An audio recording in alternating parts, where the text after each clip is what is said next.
आवाज जनता की। हमारे नेता की तरफ से अपनी पार्टी का पक्ष रखने का जो समय दिया है उसके लिए मैं अपना आभार प्रकट करता हूं।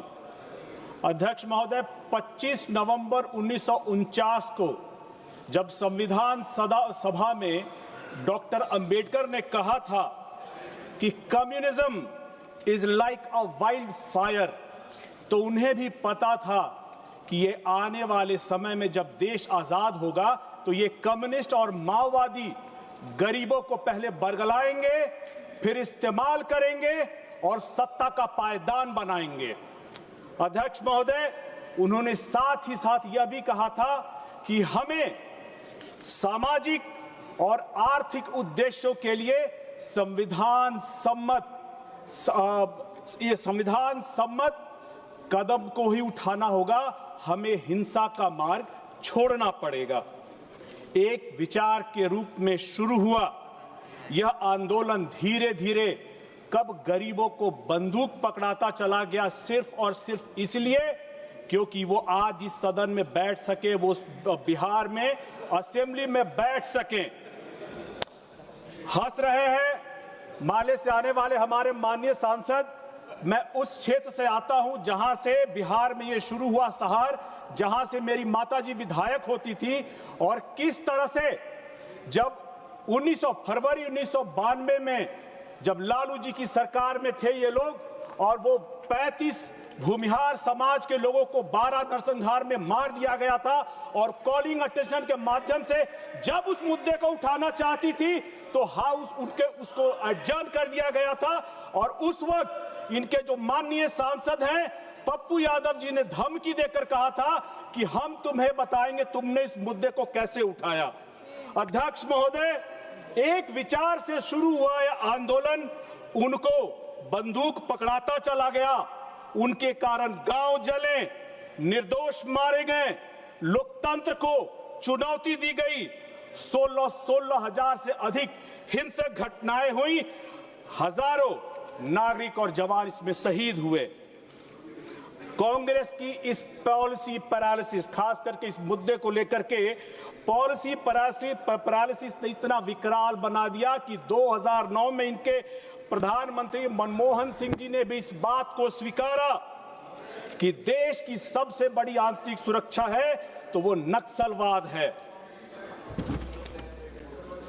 उग्रवाद जब अपने चरम पर पहुंचा तो इनके 20,000 काडर थे, 1500 करोड़ रुपए का फंड था, उत्तर भारत में अपना पैरेलल शासन चला रहे थे, और दिल्ली में कांग्रेस सरकार बैठ करके सिर्फ कमेटियां बना रही थी।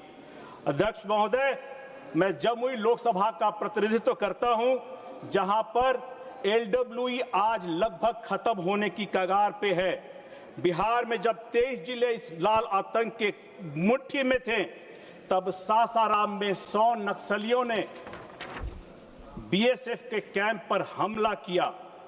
2021 में जमुई के पास धनबाद पटना इंटरसिटी पर एक्सप्रेस पर 200 नक्सलियों ने हमला किया, और आज माननीय प्रधानमंत्री जी, गृह मंत्री अमित शाह जी और हमारे नेता चिराग पासवान जी ने इनको मुख्य धारा में लाने का जो काम किया है, इन्हें आपस में जोड़ा है, इनको मुख्य धारा में लाने के कारण अब ये तस्वीर बदल चुकी है और पूरा का पूरा बिहार लगभग नक्सल मुक्त होने की कगार पर है। 2024 और 25 में ये घटनाएं 342 से घट करके मात्र 13 रह गई हैं। 8500 काडर पकड़े गए हैं। लोकतंत्र की असली जीत मेरे लोकसभा क्षेत्र जमुई में तब हुई जब चकरबंदा की पहाड़ियों में, जहां हमारे 10 कोबरा के जवान मारे गए थे, 79% वोटिंग होती है।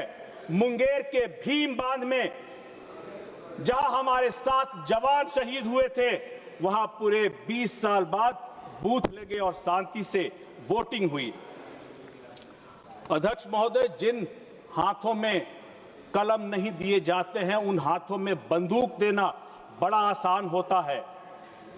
इसीलिए मैं कहता हूं कि जितने भी लोग अभी जो भी कम्युनिस्ट पार्टी से जुड़े हुए हैं, आपको मुख्य धारा में आने के लिए आप नरेंद्र मोदी जी की तरफ आइए, अमित शाह जी की तरफ आइए और चिराग पासवान जी की तरफ आइए, जो अब लोग भी इस बात को समझ रहे हैं और पिछले चुनावों में इनका जवाब भी इनको मिला है।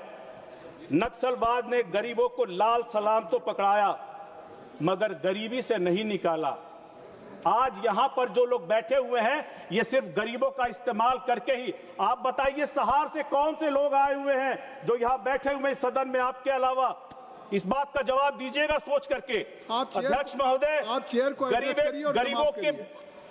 गरीबों के बच्चों को जब ये बंदूक पकड़ाते हैं तो अपने बच्चों को ये कलम पकड़ाते हैं और विदेश में पढ़ाते हैं। समाप्त करें। जब इनको, अध्यक्ष महोदय, बस मैं अपनी बात खत्म करना चाहूंगा कि इनको मुख्य धारा में लाने के लिए सरकार की तरफ से, जो हमारी सरकार की तरफ से जो प्रयास किए गए हैं, उसमें लगभग 12,000 किलोमीटर की सड़कें, 8500 से अधिक मोबाइल टावर, बैंक शाखाएं, एटीएम, नए पोस्ट ऑफिस और जहां जहां आगे बात करके जो समस्याओं का समाधान होना चाहिए वो किया जा रहा है। एकलव्य स्कूल, आईटीआई, कौशल विकास और एसडीजीज खोले गए हैं। अध्यक्ष महोदय, मैं अपनी बात को इस बात से खत्म करना चाहूंगा कि जंगल की उस आग को अब हमने बुझा दिया है, लाल आतंक के साए को मिट्टी में मिला दिया है।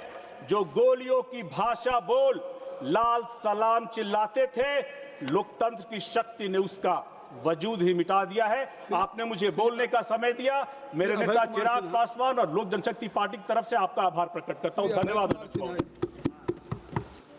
Abhay Kumar. Big dreams need the right foundation. At Vidya Vihar Residential School, holistic education goes beyond classrooms. World-class facilities, caring houses, nutritious food, advanced labs, vast playgrounds, and inspiring mentors come together to nurture every child. Here, learning is balanced, values are lived, and every student truly belongs. Vidya Vihar Residential School, where learning transforms futures.